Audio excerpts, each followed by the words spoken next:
Okay, so today we're going to do our oil and filter change on the Massey Ferguson 35X, and as you can hear, it's outside running. We're warming the engine up. That's the first thing you want to do, is you want to warm it up, but not too hot, but just warm it up enough so that the oil comes out a lot easier than when it would be cold.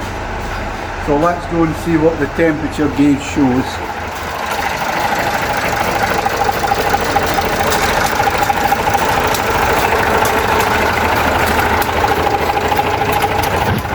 So as you can see, it's still shown in the cold area, but that's fine, it's warm enough to drop the oil.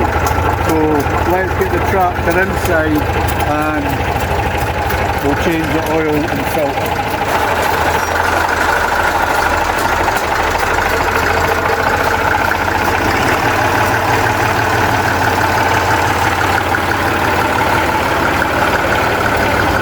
Now we're inside. This is the oil we're going to use. This is a M6A. It's an SAE30. We've got 7 litres. This tractor takes 6.8 including the filter. So if you're changing the oil but you're not changing the filter, then it's 6 litres. But we're going to be changing the filter, so we need 6.8. And this is non-detergent oil. So you get the M6A and M6AD, and the D stands for detergent, and you didn't want to put that in this old engine. So M6A. So what we'll do now is you want to get yourself a container to catch the oil. So I've got this. You can use an old 5-6 litre plastic oil can thing, whatever. So on the sump plugs, you get different sizes. This one's got a 12mm or 9/16 half-inch plug on it, but some have the bigger ones, like this one here, which is off a 135, and this is like a 27mm socket, and it's got a copper washer on, which you need to replace when you take this out. You put a new washer on it, so you don't get any leaks. So what we'll do first is we'll take our 12mm spanner on this one. It's normally 1/2 inch, but it's been turned off a bit, so 12mm fits fine. So basically, we'll get underneath and we'll remove the sump plug. Get that sitting underneath it.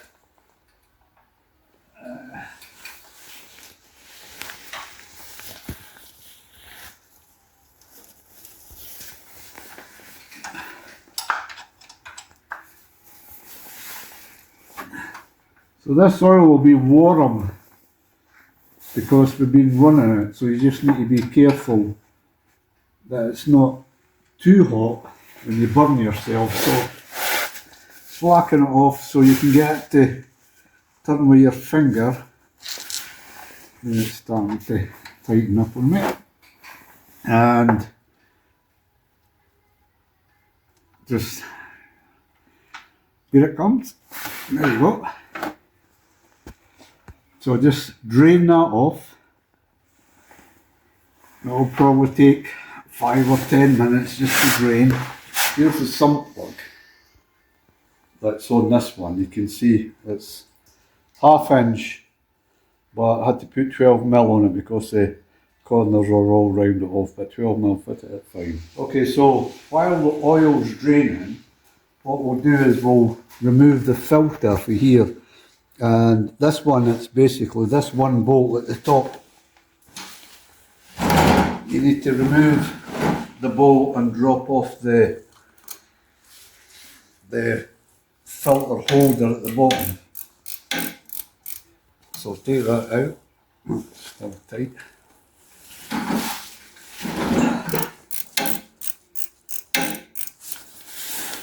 Just hold the bottom of the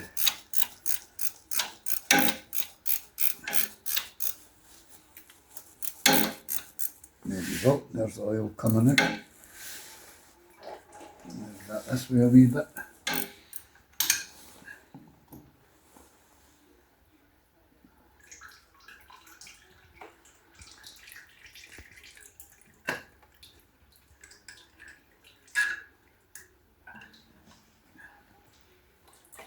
So basically remove the bolt.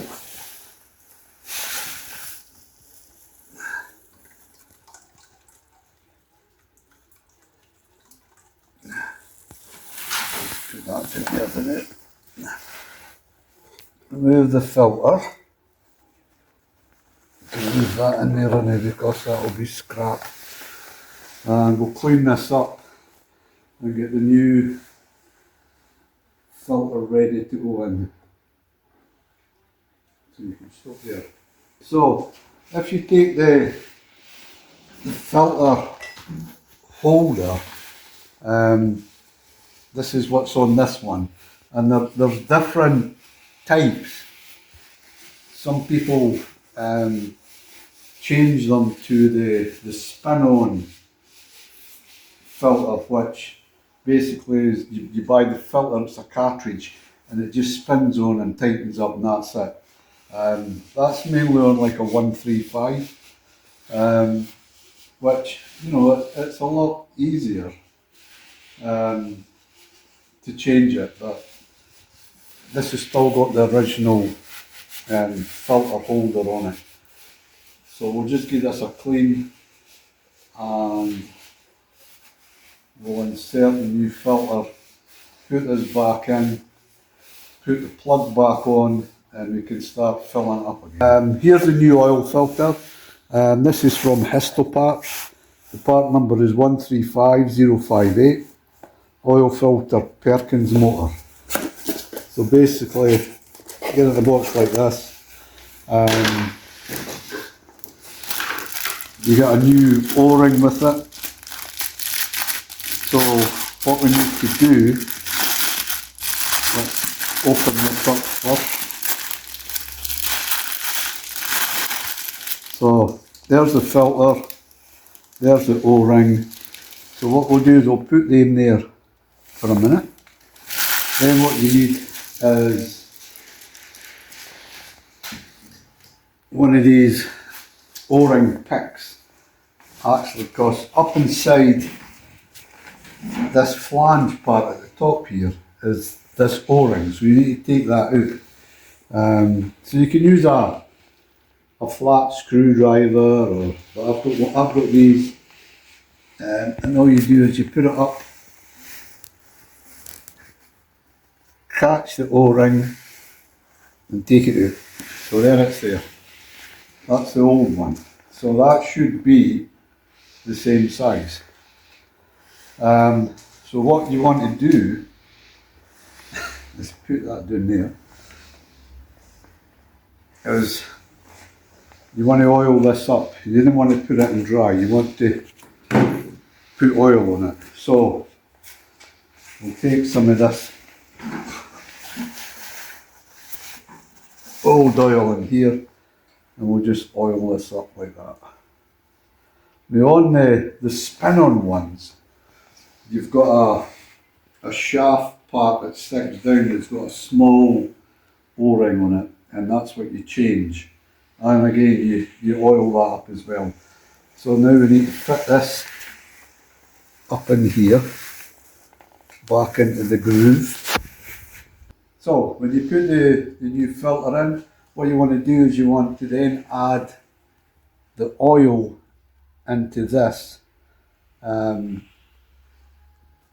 not too much, probably up to about there, so that your filter is got the oil in it, so it's not waiting on the engine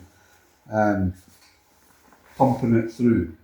So now what you want to do is put this back up into here. make sure you're into the O-ring, put the bolt back in, and tighten it down.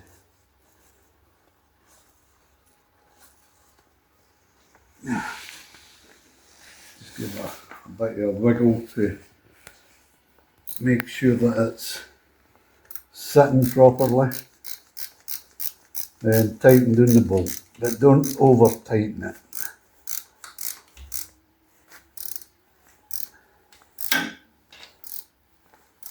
And that's the same even with the spin-on filters, like what's on the 135. You want to fill them with oil as well, but not overflowing.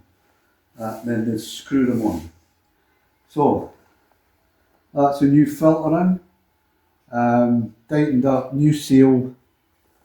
It's full with oil. So now what we want to do is we want to put the sump plug back in, then fill the engine with oil. So that's about, I don't know, it's not quite a litre, it's like 0.8. So that means that there's 6 litres to go in the engine.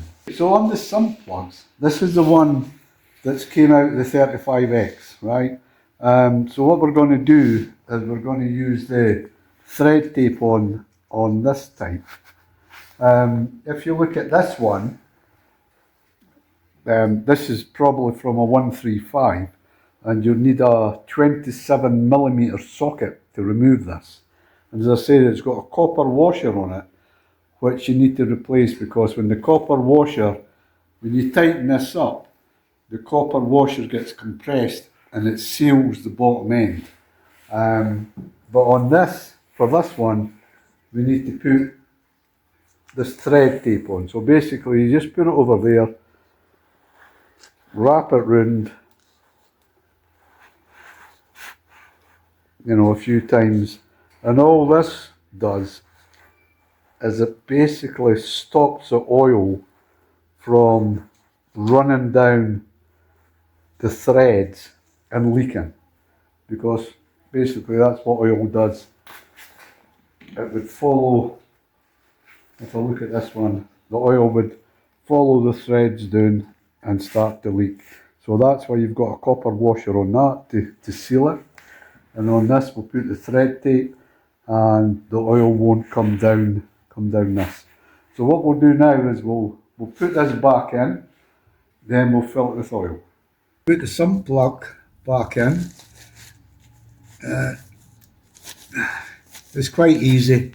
You just put it in, turn it up with your hand, then put the spanner on. So tighten it up, then nip it up. Don't do it too much, because you might actually strip the thread. So that's probably fine there. Then what you want to do is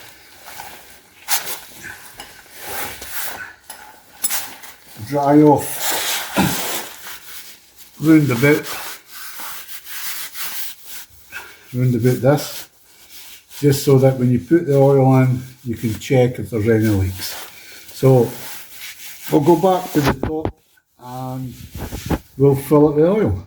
Now we put the sump plug back in, what we need to do is put the oil back in the engine. So we need to remove this oil cap, put that over here.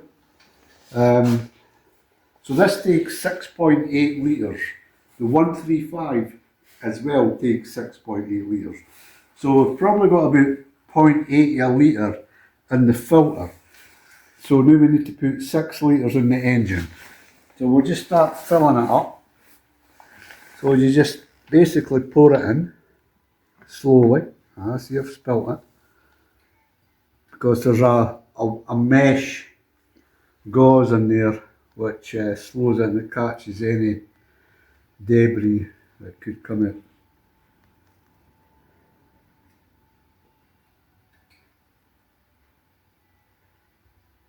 So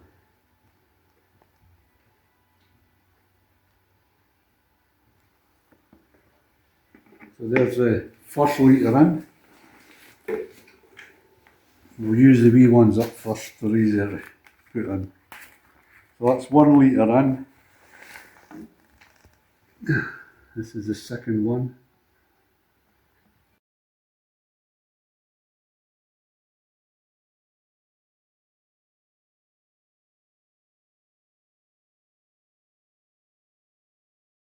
Two litres, this is a 4 litre container. So we'll see if we can pour it without the need for the funnel. Let's try it.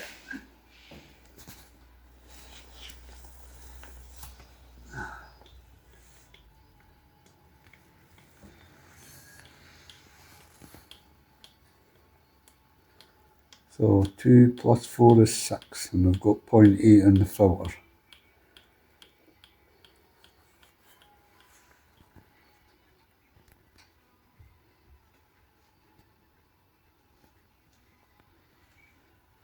Yeah, so it's been probably 2 years since this oil was changed, which is probably about the right time. You know, even though the tractor's not running a lot, oil deteriorates over time, so it's good to change your oil every 2 years.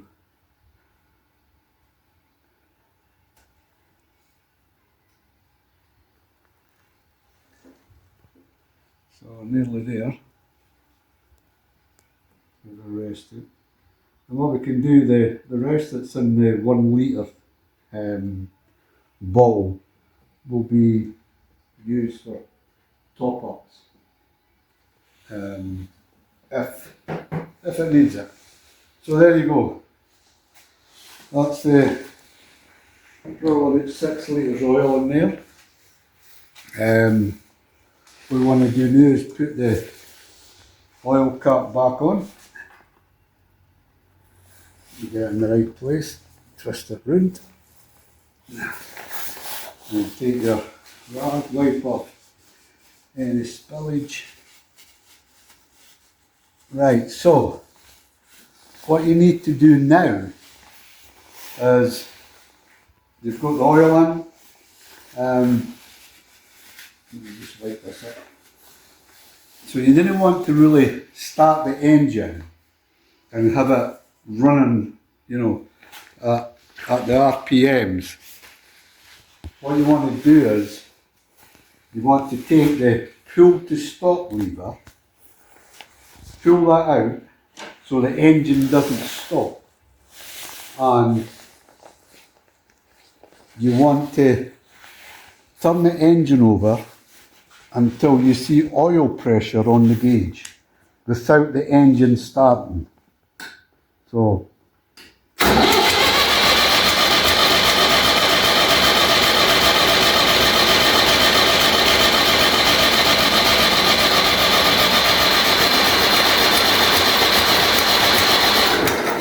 there you can see it there, it went up to about the middle. So basically what you've done there is you've actually pumped the new oil round the engine, so it's getting into all the bearings, the crankshaft bearings, the bottom end, top end.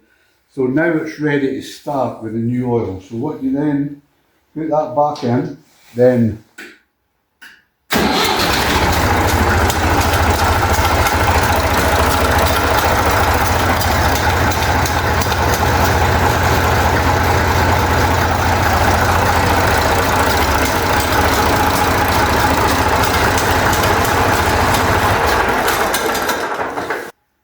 now that we've changed the engine oil and the oil filter, one thing to do before winter, which we're coming into, is you want to check your antifreeze and what it will cover actually for a cold weather. What does it protect me against? So basically what you want to do is take the radiator cap off,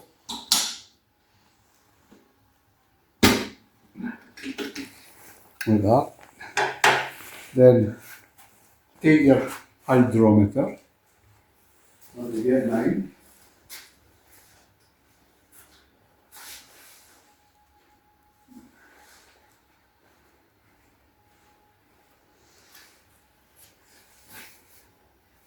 So basically this is your hydrometer for testing the strength of your antifreeze.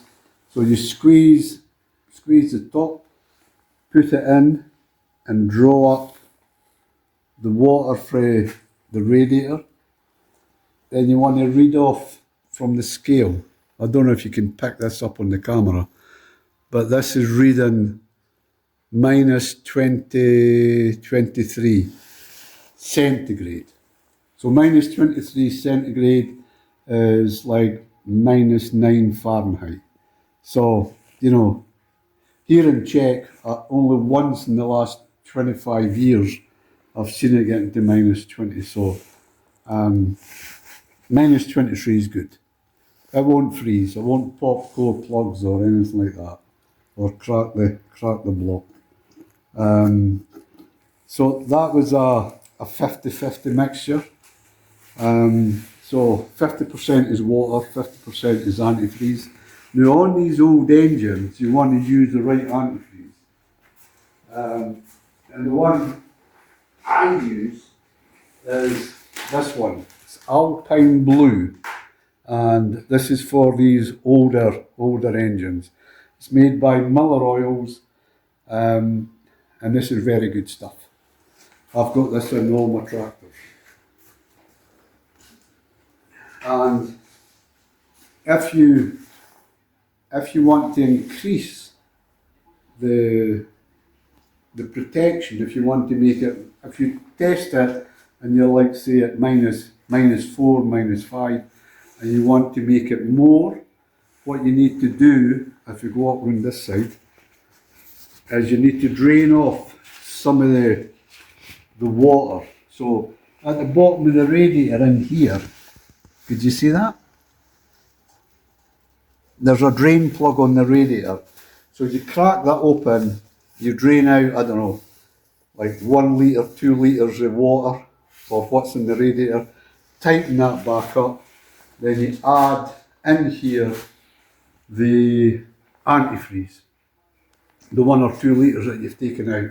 Then what you need to do is you need to run the engine for like 5 minutes to let it mix in, then re-measure it.